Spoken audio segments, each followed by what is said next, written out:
క్రీస్తునందున్న ప్రియులకు ప్రేమతో వందనాలు తెలియజేయుచున్నాను. ఫిబ్రవరి నెల 23వ తేదీ 2025. ఈరోజు దేవుడు మనకు చేస్తున్న వాగ్దానం ఏమిటనగా, కీర్తనల గ్రంథము 112వ కీర్తన 2-3 చరణములు. యథార్థవంతుల వంశపు వారు దీవింపబడుదురు, కలిమియు సంపదయు వాని ఇంట నుండును, వాని నీతి నిత్యము నిలుచును. ఆమేన్.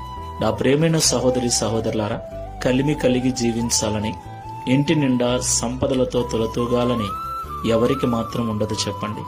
మనమందరం కూడా ఉదయం లేచింది మొదలు రాత్రి పడుకునేంత వరకు ఉద్యోగాలు చేస్తూ, వ్యాపారాలు చేస్తూ, వ్యవసాయం చేస్తూ, అనేక రకాల పనులను చేస్తూ సంపద కలిగి ఉండాలని ఆశపడుతూ ఉన్నాం, ప్రయాసపడుతూ ఉన్నాం.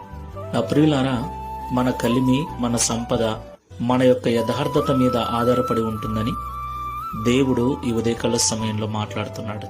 మనము పని చేసినా, వ్యవసాయము చేసినా, వ్యాపారము చేసినా, ఏ పని చేసినా కూడా యథార్థమైన జీవితం కలిగి చేస్తే ఆ యథార్థత మనకు నీతితో కూడిన కలిమిని, నీతితో కూడిన సంపదను అనుగ్రహిస్తుంది. కాబట్టి యథార్థమైన జీవితం కలిగి ఈ లోకంలో మనం జీవించాలి. దేవుణ్ణి ఆశ్రయించిన మనకు యథార్థత చాలా అవసరం. యథార్థవంతుల ప్రార్థన ఆయనకు అంగీకారమైనది. యథార్థవంతుల కష్టాన్ని ఆయన వ్యర్థము చేయడు. కాబట్టి అబద్ధాలను మానివేయండి, నటనా జీవితాన్ని మానుకొనండి, యథార్థమైన జీవితంతో జీవించండి, కష్టపడండి. దేవుడు మీ ప్రయాసను వ్యర్థము చేయక మీ ఫలమును నిత్యము నిలిచే విధంగా ఆశీర్వదిస్తాడు. ప్రార్థన చేసుకుందాం. పరిశుద్ధుడా, ప్రేమ కలిగిన యేసయ్య, మీకు స్తోత్రాలు చెల్లిస్తూ ఉన్నాం. యథార్థవంతుల వంశపు వారు ఆశీర్వదించబడతారని, కలిమియు సంపదయు వాని ఇంట ఉంటుందని, వాని నీతి నిత్యము నిలుచునని మాతో సూటి.